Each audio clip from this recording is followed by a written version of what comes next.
What's good, super friends? It's your tío Pepe from the mean streets of Sunland Park. Hey, dice el feo que quiere 3 de tripitas y 3 de buche. Sorry about that. Doing my little side hustle here. I've always had the reputation of being the cool uncle. You know, the one that lets you taste his old cough syrup when mom and dad aren't looking. So I always hook you up. I'm back to hook you up again, fam. For only $2 a month, you can skip these annoying ads and get our episodes ad-free and a week early. You'll also be the first to know when I release my MFTs. You've heard of NFTs? These are MFTs, baby. Mexican fungible tokens, vato. The first ones of Rocky Estar y Super Muñeco will be out soon. Shoot me a DM on the DL. Ain't none of Isela and Elena's business, if you know what I mean. We'll also send you stickers a few times a year and shout you out on our show. Link is in the show notes, or check us out on patreon.com/technicallyaconversation. On April 28th, 2021, the mummified corpse of a woman found in a Crestone, Colorado home was reported to the Salida Police Department. It was later discovered that this was the corpse of Amy Carlson, the leader of the Love Has Won cult. But what would lead a McDonald's manager and mother of 3 young kids to abandon her family and home to start a cult? This week, we'll discuss who Amy Carlson was, some of the ideas and crazy theories her cult was trying to spread, and what led to her death and becoming a mummified blue corpse on this episode of Technically a Conversation.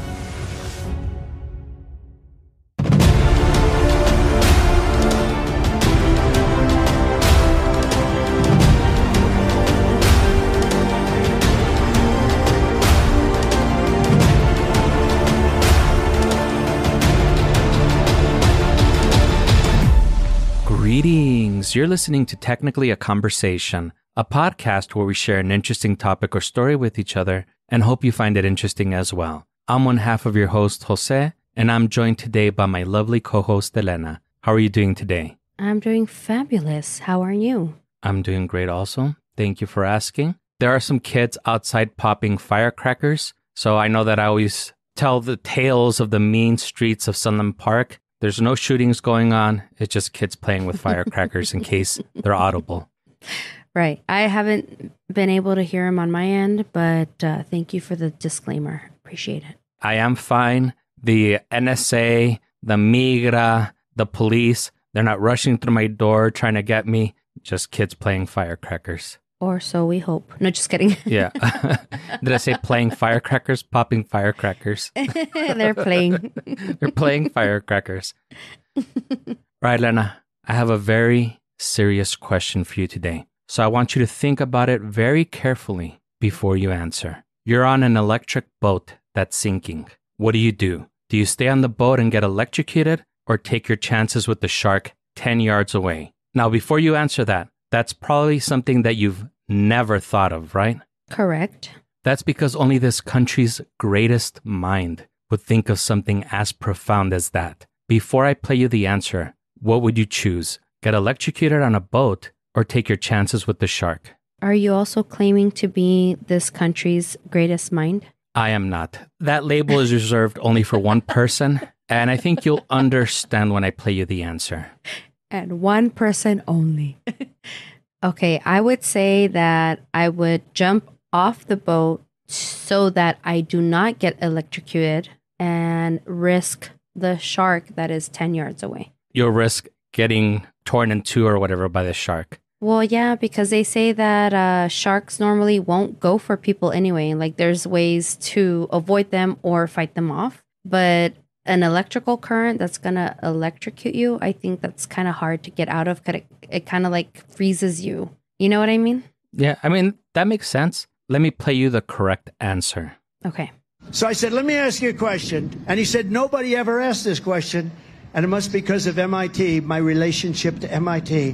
Very smart. He goes, I say, what would happen if the boat sank from its weight and you're in the boat and you have this tremendously powerful battery and the battery's now underwater and there's a shark that's approximately 10 yards over there. By the way, a lot of shark attacks lately. Do you notice that? A lot of shark.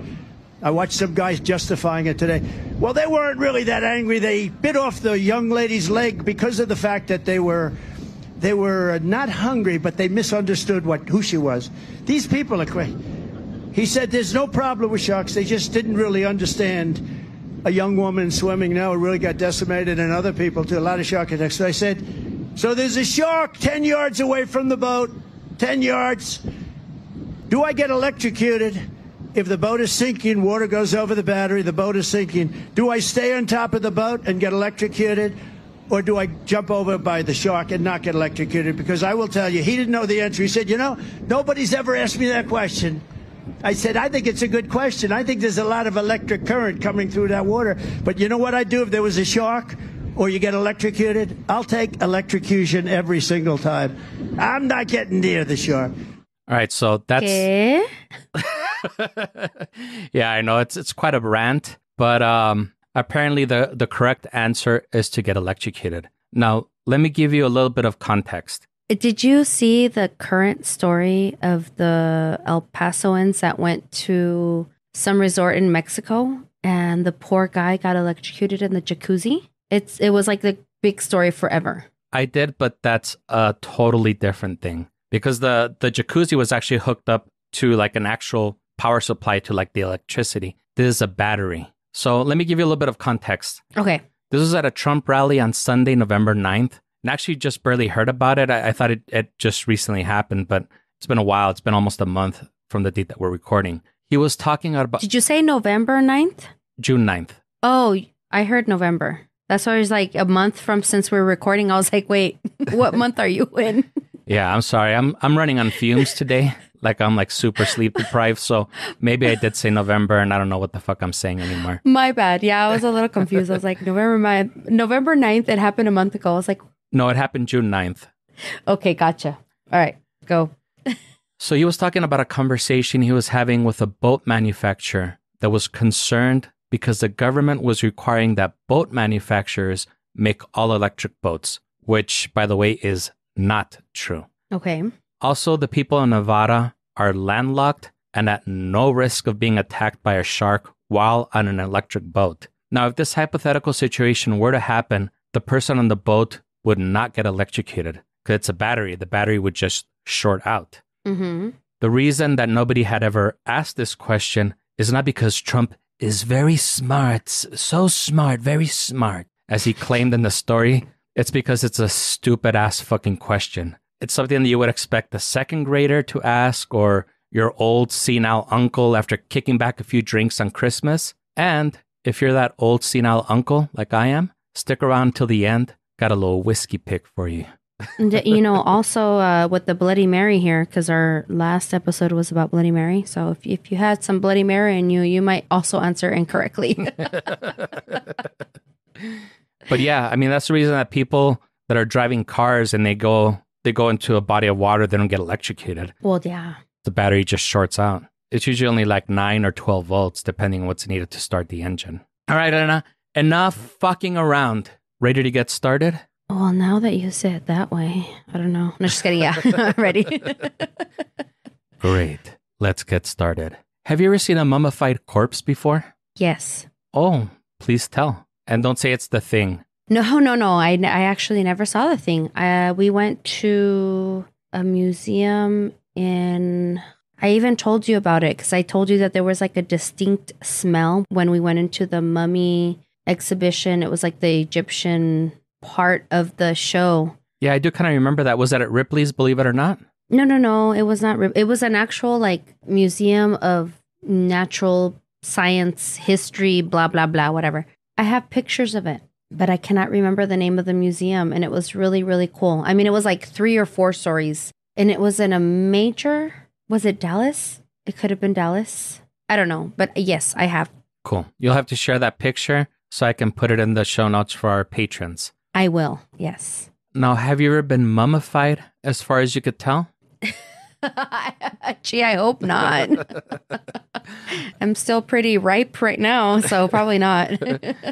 That's definitely good to hear. Now, what would you do if you arrived home from a trip and found a mummified corpse in one of your bedrooms with 7 random people and 2 kids just hanging out in your home? I'd probably call the cops. I don't know. It doesn't seem like something that should happen. Your life is not on that path for something like that to happen. Yeah, I was like, I wasn't expecting this. Let me call the cops. Yeah. Well, if that wasn't crazy enough, you later find out that this corpse was once God, or Mother God, to be exact. That's freaking cool. And then I would not call the cops. I'd probably join in with these 7 people.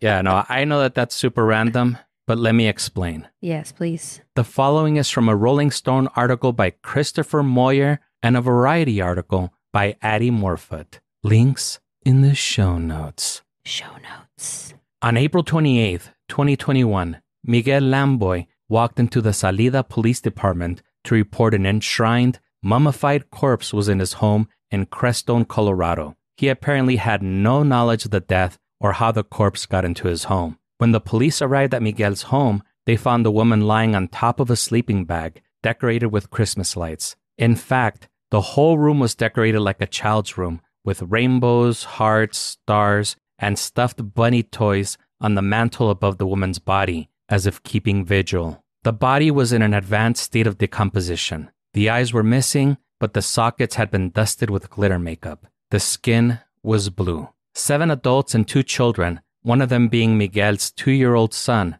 were in the house. An officer stated that he had never seen a group of people so nonchalant about a dead person before. Who were all these people, and what were they doing in Miguel's home? Now, before we go over this story, are you familiar with this? Never, ever heard of it at all. Where in the world do you dig up these stories? I'm just a weirdo, so I find like the craziest shit. Cool. What are your theories or your thoughts just based on what we know? I don't know. I know that like people who are on drugs or homeless tend to end up in other people's homes claiming that it's their own. But never have I heard a story where they've had a mummified body also. So I have no idea. All right. So if you thought that was strange, buckle up. If I could quote Isela, it's about to get stranger. All right. So the corpse was a woman named Amy Carlson, a McDonald's manager with 3 young kids who left her home in Kansas in 2007 for a man in Colorado who had convinced Carlson that she possessed otherworldly powers. Okay. And to say that she possessed otherworldly powers, though, is just a bit of an understatement. Okay. She actually believed that she was a 19 billion-year-old deity. Oh my gosh. Those 7 people that were in the home were her followers, members of the Love Has Won cult. Super small cult, but okay. Members of the super small cult. With the adorable name of Love Has Won. Love has 9. Well, there were actually more people in the cult. It wasn't a huge cult, but only 9 members were able to show up to the ritual. Maybe you would say these were the 7 most committed members. Oh, okay, gotcha. Amy was their mother god, who also happened to be the reincarnated Jesus, Joan of Arc, and Marilyn Monroe. Oh, wow, that's a lot of people in one.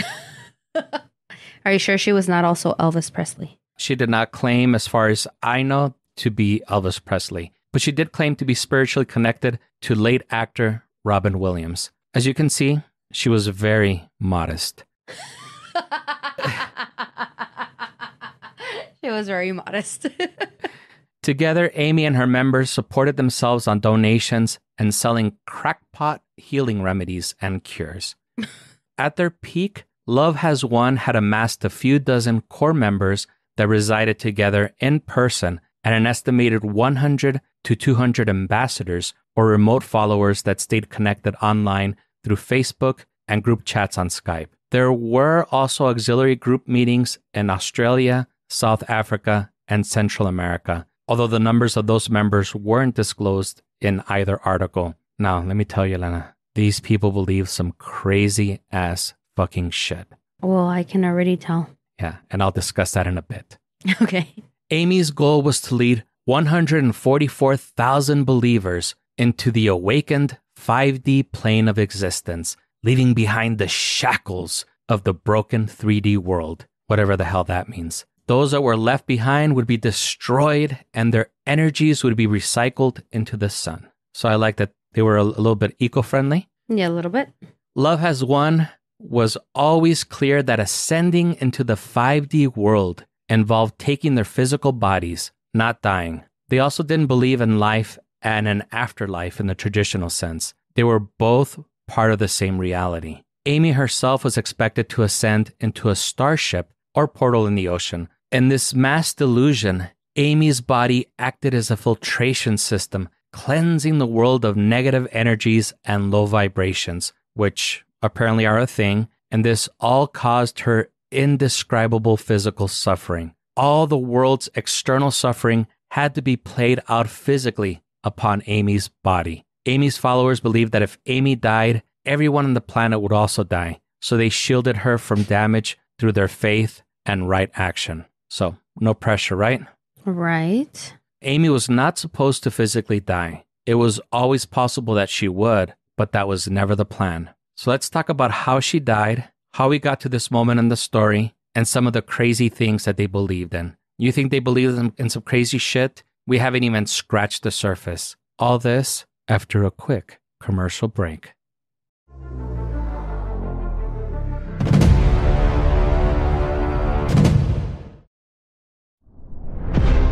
Welcome to Obsessively Intrigued, the podcast where we dive deep into the passions that fuel our obsessions. We're your host, Bunny, and Lexel, your guides on this journey into the heart of all things tantalizing and captivating.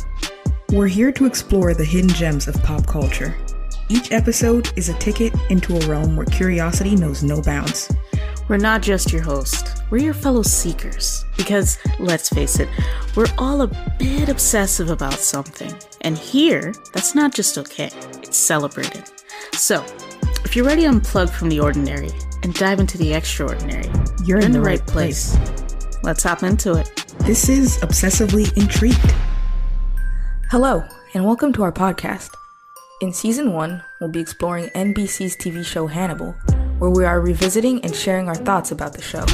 Join us as we dissect the complex characters, unravel the intricate plot lines, and explore the dark psychology behind this gripping series. Follow us on Instagram at Obsessively Intrigued, Twitter at ObsyIntrigued, that's OBSYINTRIGUED, or visit our website, www.obsessivelyintrigued.com.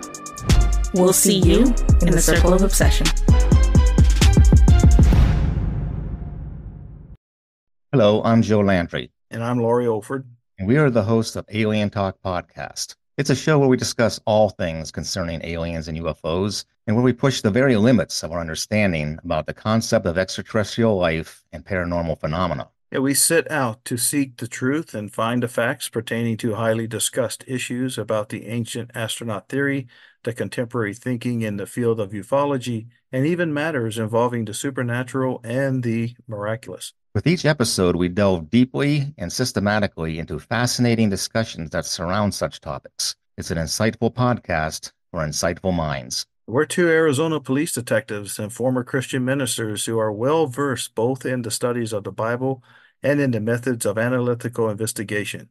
We take what we know about obtaining sound evidence to solve a case and apply it to the pursuit of discovering possible truths that pertain to the existence of aliens, as well as to some of the mysteries of our universe. So if you want to hear the intellectual side to the questions about UFOs, the hypotheses of extraterrestrial civilizations dwelling on Earth in the ancient past, and to humanity's place in the grand scheme of the cosmos, all as seen through science and religion, then check out Alien Talk Podcast on Spotify, Apple Podcasts, iHeartRadio, or wherever you get your podcasts. And let your quest for knowledge take you to places you never thought you could go. And like we always say on the show, stay curious.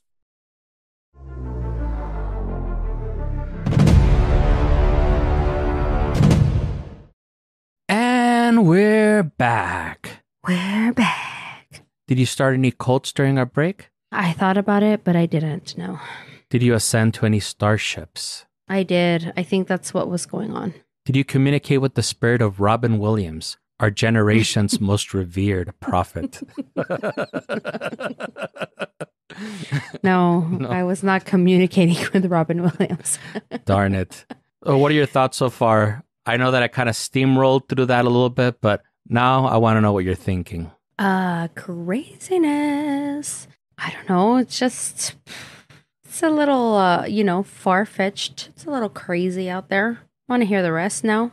I want to hear all because you said it gets crazier. So I want to get into that part. All right. So let's talk about how we got here. Amy was described by her mother as being a sweet and pleasant country girl from a small town outside of Wichita, Kansas. When she was 9 years old, her parents divorced and her time was spent going between her mother's house in Oklahoma, where she moved after remarrying, and her father's house in Kansas. Her teen years were described as being normal. She was smart, pretty, popular, and charming, but her mother recalls that she hung on to childlike aesthetics, like decorating her room with unicorns. Thankfully, we don't know anybody like that holds on to childlike aesthetics, decorating their home with toys and comic books.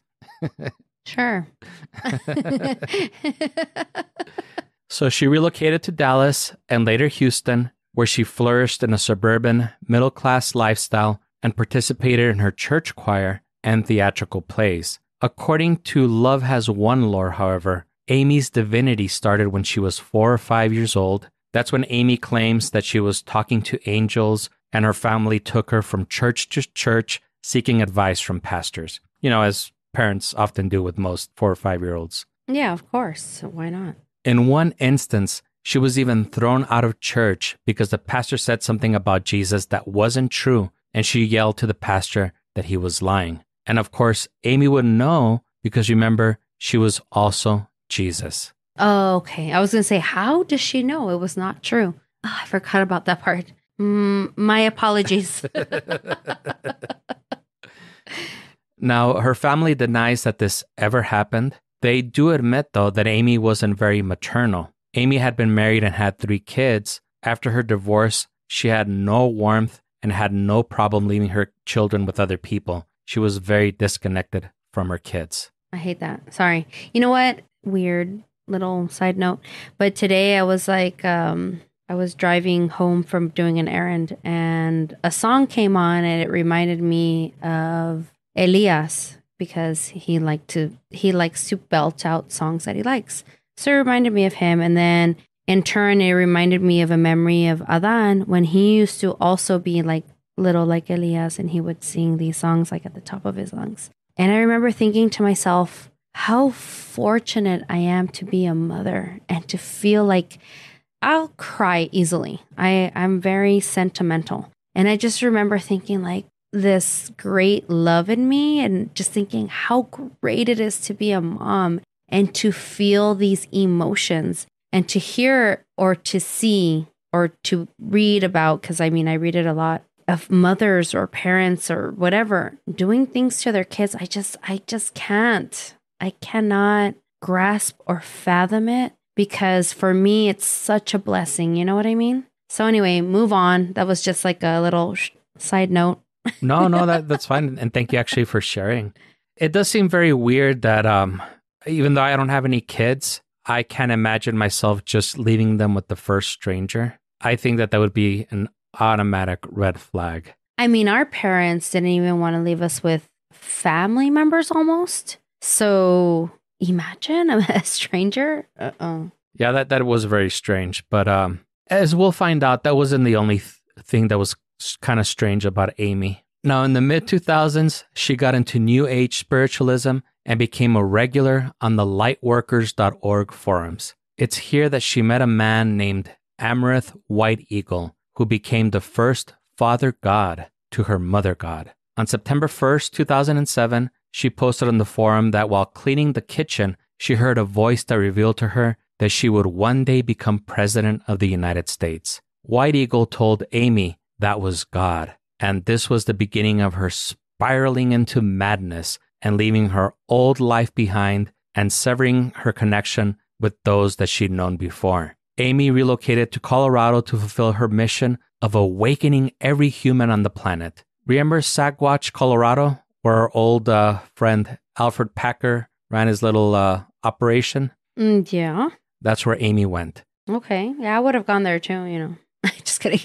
Well, it's funny because the reason she went there is because she couldn't have picked a better place, as that's a place considered by New Age spiritualists, healers, and UFO enthusiasts to have a concentrated spiritual energy. So the area was already full of believers. It makes sense. Sure. Yeah, I would not have thought that, but apparently that's like the mecca for people that are into weird supernatural beliefs. On January 14th, 2009, Love Has Won started posting YouTube videos, which became an almost daily occurrence. They alternated between videos telling the viewers that they were loved, clouds floating over the Sangre de Cristo mountains that Amy claimed were cloaked starships, and some of the interstellar spiritual nonsense she believed in, such as an extraterrestrial law enforcement that would save humanity. Sorry to break it to you, Amy, but ACAB doesn't matter if they're from Earth or space. Wait, did you actually go to this YouTube channel though? I did not, but apparently there's a nauseating amount of videos, and some live streams ran over multiple days, so ain't nobody got time for that. Yeah. No, okay. But you'll be happy to hear that there is a documentary about her on HBO Max or HBO Plus or whatever they're calling it now. I think it's just the Max, sir. No, just kidding. On the Max. Sorry. En el Max. En el Max. But I didn't actually watch it just because I was pressed for time. And one of the sources actually talked with the director, and it seemed like he left a lot of very interesting parts out. So I kind of want to touch on those. Trust me, there's so much interesting stuff about her that I left out just because this would be a 2-hour podcast. So I'm just touching like on the... Wait, what's the name of the documentary on Max? It's probably called like Love Has Won or something like that. Oh, okay. Because I'm going to look it up now. Yeah, I'll put it in the show notes. I'll find it and I'll put it in the show notes. All right, cool. Her relationship with White Eagle didn't last, and Amy went with another man named Miguel Lamboy. Remember him? Sure. He was the one that found those random people in his house? Yeah, he was my tío that found the random people in his house. Yeah. So Miguel would come to be known as Archangel Michael Silver. White Eagle's father god was no longer in the picture, so Amy's mother god was no longer in a supporting role. She was now the star of the show. Now, where Amy was a star, Miguel was the brains of the operation. He turned Love Has Won into a 501c3 nonprofit and filed the paperwork to turn it into an LLC when they started selling their first products. Miguel became the first true member of Love Has Won and told the story of how he was suffering from end-stage lung cancer before meeting Amy, even having a lung removed. Amy cured his cancer and made a true believer out of him. Critics of the cult have claimed that Miguel was the mastermind of the operation and the puppet master behind Amy, but believers and even Miguel claim that Amy relinquished the day-to-day operations to him so she could focus on leading the group spiritually. And also by handling the money and legal rights, he was able to shield Amy from any potential legal entanglements. So what do you think of that relationship, or do you just not have an opinion? No, not really. No opinion to that part. Yeah, I just thought it was weird that he was such an integral part, and then when he showed up at the police department, he's like, yeah, there's these random people. I think he said that he would allow them to stay there from time to time, but, you know, he kind of like downplayed his role in the foundation, or not the foundation, the fucking cult. I guess maybe he just was trying to not look as guilty or part of whatever was going on, but at the same time was very much a part of what was happening. I don't know. It's weird still. Nothing about this story is normal. Nothing of it. Nothing makes sense. Yeah. I'm like, meh, it doesn't matter. Much like that shark rant that we heard at the beginning. None of this makes sense. All right. Let's start getting into her downfall. Behind the camera, Amy appeared healthy, cheerful, and charismatic. But behind the scenes, she was a drunk. A mean one at that. As time went on, this version of Amy was in the limelight with more and more frequency. Eventually, all the drinking made her weak and had to be carried everywhere by Jason Castillo. Who's Jason Castillo? The next man that she was with after Miguel. Ah, okay. The messaging from Love Has Won also featured Amy less and less. The live streams now featured members of the First Contact ground crew, and the messaging grew more and more paranoid. Like I had said earlier, there were often multi-day streams that claimed to report on the various assassination attempts made on Amy's life by the cabal and other dark forces. One stream even claimed that one of Amy's hearts had been stabbed with a knife and she had to go through surgery. Curious how many hearts she had, but apparently one of them was stabbed with a knife. People on the live chat would often ask to see Amy, but the ground crew claimed that if they showed her on the camera, everybody would explode because her vibrations were so high. Okay. Cool. Yeah. Let's see those vibrations. By 2019, the live streams had taken a very dark turn and devolved from paranoid rants to threats of killing non-believers. If you thought it couldn't get worse, the comments devolved further into racist, homophobic, and anti-Semitic comments and alternate histories. Makes sense. Mm-hmm. Oh, that kind of took me by surprise. Oh, for them to say that shit. No, yeah, I was like, I'm not saying like us, but them. Yeah, it makes sense that they would say shit like that, for sure. Yeah, and if to the listener, if that part seemed to blindside you completely, like it did me, and seemed to come out of nowhere, there's one little part that I forgot to mention. It's not quite the Midnight Shyamalan moment, but in addition to all the nonsense that I already mentioned that their group spewed on live streams and believed in, they were also Trump supporters and QAnon conspiracy theory supporters and spreaders. In fact, Amy went so far as to say that Donald Trump was her father and would remain president by enacting martial law. She also believed that Hitler and the Nazis were fighting for the light. And she also believed that she should stay in the boat in case the shark came. I'm thinking she probably would have jumped off with her father, Trump. I think she would probably think that she would be electrocuted also, as most people are with batteries and water. And if you want to try it, put a 9-volt battery in water and a glass of water and then put your finger in there. You're going to find the battery's going to be dead. Remember when you used to do that with the little batteries and we put them on our tongue to test to see if they were good? Yeah. Hey, that should still hurt, okay? Yeah. I think one time I tried doing it on my teeth when I had braces. I tried to complete the circuit, but I did feel it get really hot, but I got scared that shit was going to make my braces pop or something. That's terrible. I was not very smart as a kid. We were very Trump-like back then. Very, very much so. Like we had a childlike. Well, we were child. Never mind. We were child. We were child. We were child. We were child.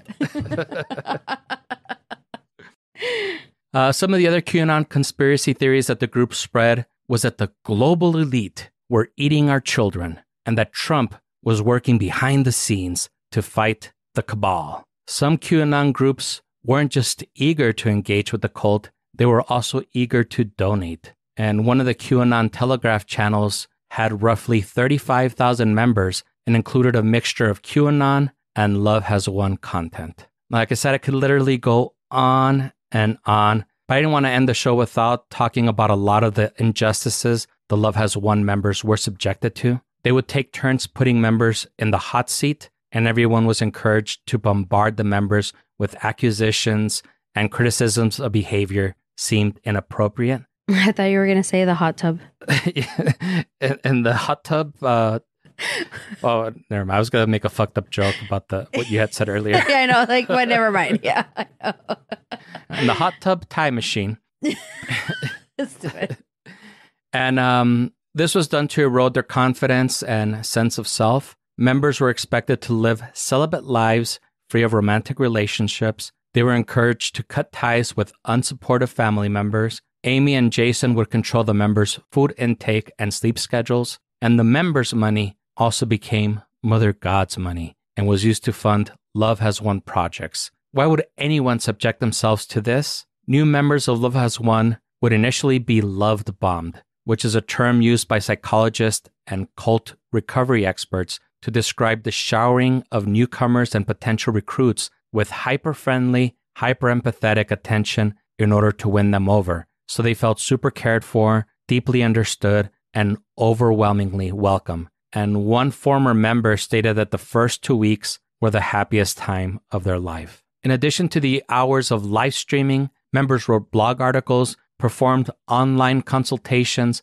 and worked on their e-commerce business. And they sold all sorts of nonsense like essential oils, crystal pyramids, remote healings, and remote surgeries. They also sold something called colloidal silver. Are you familiar with this? No, what is colloidal silver? So it's a dietary supplement. Well, actually, it's not a dietary supplement, but it's sold as a dietary supplement that is marketed as a cure-all. The Food and Drug Administration declared it unsafe to consume in 1999. When the pandemic hit, business really picked up when Love Has Won started selling the colloidal silver as a COVID-19 cure. Of course. Of course they did. With Trump saying that bleach and all the other bullshit would eradicate fucking COVID-19. Yeah, it's no wonder they got on board with all the nonsense. Right. It was so bad that the Federal Trade Commission even had to step in, forcing them to remove that claim from their website. Good. Now, remember when we were talking about how when they found Amy's corpse, it was blue? Yeah. It wasn't from the decomposition or because they painted the body blue. Amy ingested so much colloidal silver that it turned her skin blue. Of course. Yeah. It should then come as no surprise that Amy's cause of death was from alcohol abuse, anorexia, and chronic ingestion of colloidal silver. Sign me up. No, just kidding. She was 45 years old. God damn. I'm almost there. Well, you still have 4 more years to go into your QAnon phase and just some colloidal silver and become anorexic. Yes. You already kind of look a little bit blue from the lighting, so I think It's just the lighting, folks. Just the lighting. Now, it's unclear when exactly she died, but it's believed that she died while in a rental property in Mount Shasta, California, and her followers drove her body 1,235 miles to Crestone, Colorado, returning her to Miguel's home. And I didn't include it here in the script, but there was a part saying, how bad was the smell driving that body? And they were saying you could smell the love the whole way. The love. That's what they called it. Love one or one love or whatever. Oh, imagine like that smell will get like impregnated on you. Oh, wakala. And then how hot was it? That I do not know. But I think they found her body like around April. So if it was not that hot, not too bad. But if it was really hot, very bad, I bet. Yeah, it was April 28th. So it was before it started getting really hot. Especially California is usually not that hot. Neither is Colorado. True. But yeah, it probably still smelled like puro demonio on the whole trip. Wakala. Remember the 7 followers at Miguel's home? Yes, all 7. Yes, they were arrested and charged with abuse of a corpse and child abuse, but the charges would later be dropped. Of course, okay. Like I was saying, this is such a crazy story, and in the interest of time, there was so much more that I didn't cover, like the lizard people, ancient extraterrestrials, the Illuminati, and a Dr. Phil intervention with Amy's family. So if you still want to learn more, I recommend that you check out the Rolling Stone article in the show notes. Show notes. It's very thorough and includes interviews with Amy's family and some of the Love Has Won members. And just because Amy, Mother God, is gone, that doesn't mean the cult is. Love Has Won still continues without her, and the group still regularly creates videos and social media posts under the name 5D Full Disclosure. No. Yeah, and I'm actually down with the rebrand because every time I typed Love Has Won, I kept on wanting to type Love is Blind. So that's better for the rebrand. I wish they would have renamed that before I started doing this research. Yeah. The group has fractured without Amy, but there is still a small but devoted group of followers left. What does small mean? I don't know, maybe a handful of people, maybe a few dozen. Wow. I don't believe they said the number. They just said it was a small group of followers left. That's crazy, though. So what are your thoughts on that? You have the full picture of what went down with that cult. My thoughts are like, why do they still exist? That's what I'm asking. How many people are still in this cult? Because, like, why? So after I told you all the details, did any of it sound familiar? No, actually, I don't think I've ever heard of this story at all. I first heard about it because I heard about Amy Carlson. I had heard about her being blue from all the colloidal silver that she was taking. I thought you were going to say you had heard about it because she was a McDonald's manager. No, just kidding. No, but I had heard that she had turned blue and that she had some type of cult. So that was initially what made me interested in it. And that's when I discovered all this craziness. I was like, I think this would make a good episode of technically a conversation. Yeah, definitely. Yeah, it's pretty crazy. So, okay, I know you said that the people that participated, they were charged and then it was dismissed. What about the actual, like, the main guy? I don't remember his name. He had kind of a Hispanic name. Yeah, I think it was like James Castillo or Jaime Castillo. Yeah, that guy. What happened with him? Nothing either? Like his charges got dismissed also? I'm sorry, it was Jason Castillo. I don't think he was with that group of 7 people. I think after she died, he just like fucked off. But I'm not too sure because they didn't really focus on him. They focused more on her. So he's not part of this new or the continuation of the cult? As far as I know, he's not one of those 7 that were there with Miguel or at Miguel's home. I think that he did still continue making videos for a while afterwards, but I'm not sure if he's still involved with the cult. Oh, okay. But yeah, he did make videos like, oh, mother's gone and, you know, all those type of... Yeah. It's not time for us to quit. We can't quit now or else her death would have been in vain and we got to continue on. Right. And apparently they made a lot of predictions also, and they were the type where they would make a prediction. Of course, it wouldn't happen. And then they would either say, oh, it's because we read the cards wrong or whatever. It was actually supposed to be this day, and this was actually metaphorically, you know, so they would find ways to get around like the predictions that never happened. Of course, yes. That's how I like to get around my predictions also. Yeah, I didn't know you made predictions. I don't. I'm just kidding. All right, Elena, after all that craziness, I need a drink. Are you ready for some whiskey? I am actually. Right now I'm having vodka because I'm drinking some Bloody Mary because that's what we spoke about in our last episode. But please do enlighten me with some whiskey because I love me some whiskey. Me too. So this week's pick is Four Roses Small Batch. Ooh, I've never heard of that. It's actually one of my personal favorites. And it's funny because Brian was telling me like, all right, what are your top 5 whiskeys? So I was like, like that's a good one. I like Buffalo Trace for sure. Buffalo Trace. Buffalo Trace is not on my list. No? No. Wild Turkey 101 is definitely on there.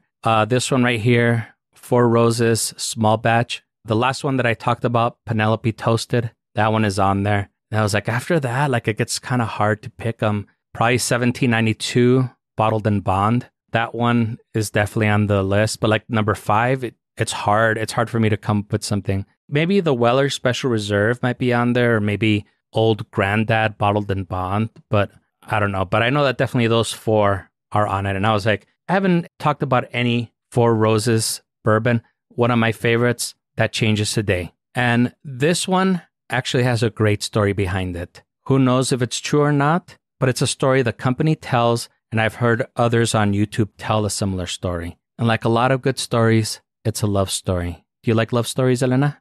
I love them. They're all fairy tales, but I love them still. Well, let me tell you this one, and then you could tell me if you think it's a fairy tale or if you think it's real. So in 1884, a man named Paul Jones Jr. had moved his whiskey business to Louisville, Kentucky. He had fallen in love with a beautiful Southern belle. He sent her a marriage proposal, and she replied that if her answer was yes, she would wear a corsage of roses on her gown to the upcoming grand ball. Jones waited with anticipation and excitement for his love to arrive. When she did, she was wearing a beautiful gown and a corsage of 4 red roses. This inspired him to name his bourbon Four Roses, and his passion for his beautiful bride-to-be is the same passion that went into making his beloved Four Roses bourbon. It's a lovely story, right? Very lovely. Now, again, I don't know if it's true. There's a lot of lore associated with bourbon, but at least the lovely bourbon part is accurate. Paul Jones named his company Four Roses in 1888, 4 years after the alleged story happened. At that point, he stated he could trace back the production and sale of his bourbon back to the 1860s. Now, again, whether or not that is also true is unknown, but it was one of the few companies that was allowed to operate during Prohibition as medicinal whiskey, but this came only after Jones purchased Frankfurt Distilling Company in 1922. Either way, it's one of the few brands that survived Prohibition. In 1943, Seagram's purchased the brand and decided to discontinue the sale of their Kentucky Straight bourbon in the United States, even though it was one of the top-selling bourbons during the 30s, 40s, and 50s. Four Roses was primarily sold in European and Asian markets, where it became and is still the top-selling bourbon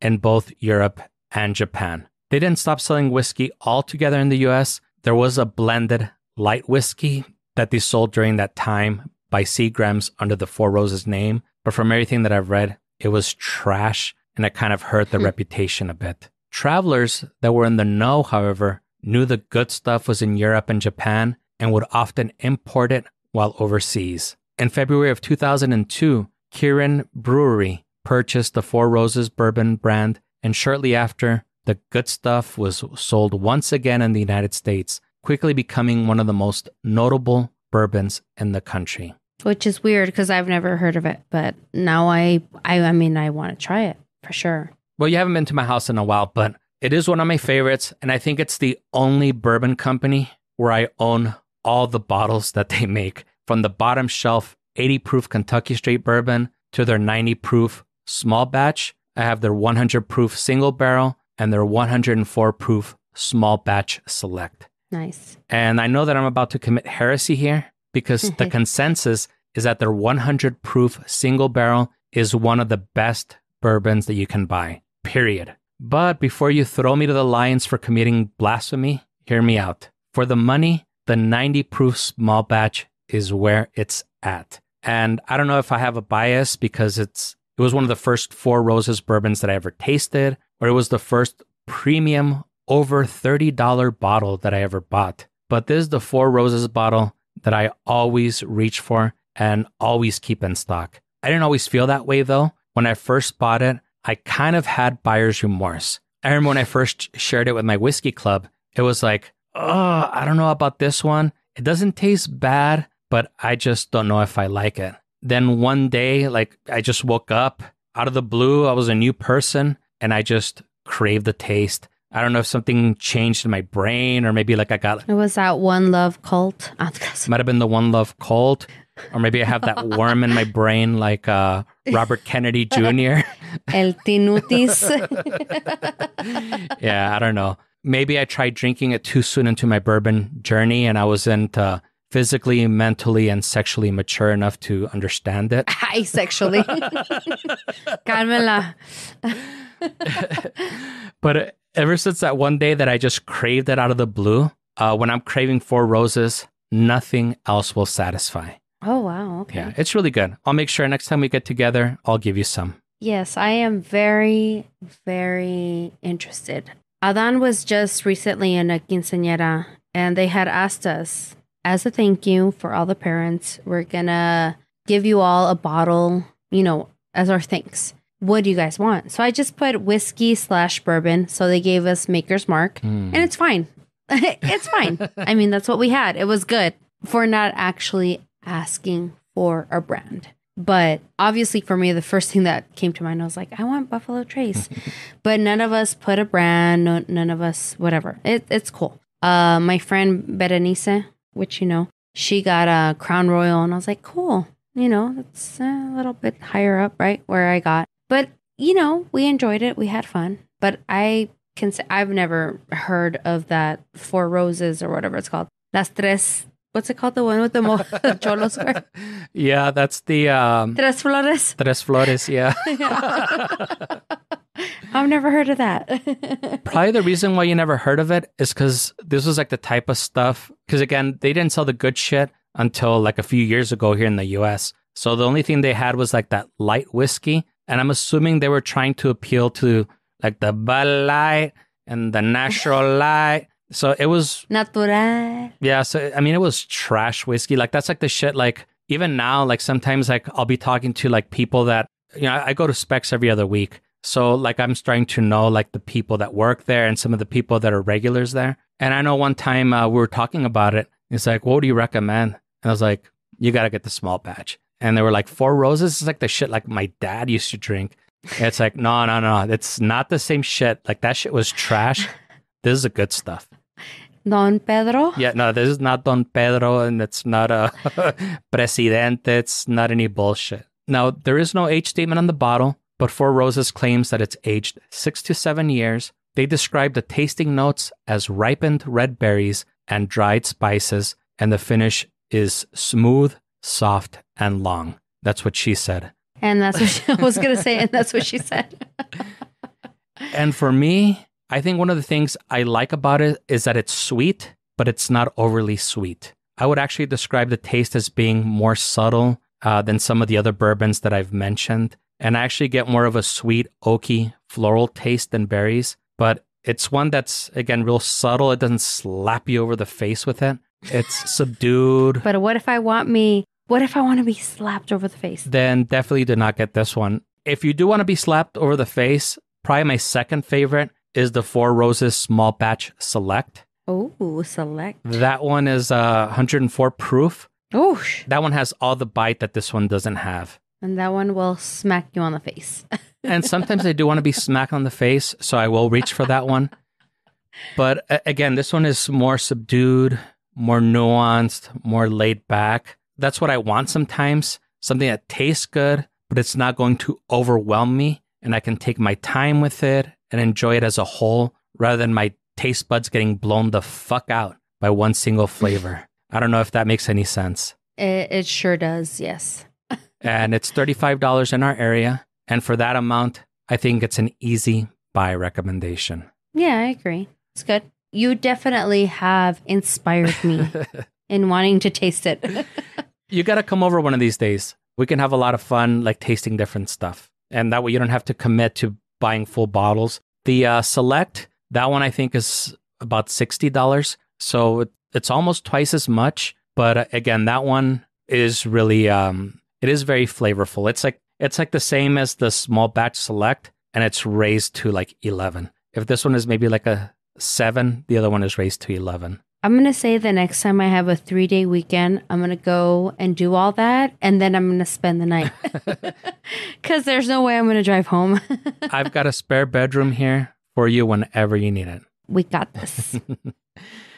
There's not another bourbon that I can say like, oh, this reminds me of that. Like there's some that I'll have like Knobs Creek. I'll have Old Granddad. And I'm like, you know what? Like you can taste that nuttiness that's familiar with Jim Beam bourbon. Jim Beam bourbons for me have a very nutty taste. And like you can taste like all that. But with this one, the flavor is really unique. And I think that's why I wasn't sure if I liked it, because it didn't taste like what my expectation of bourbon tasted like. Yeah.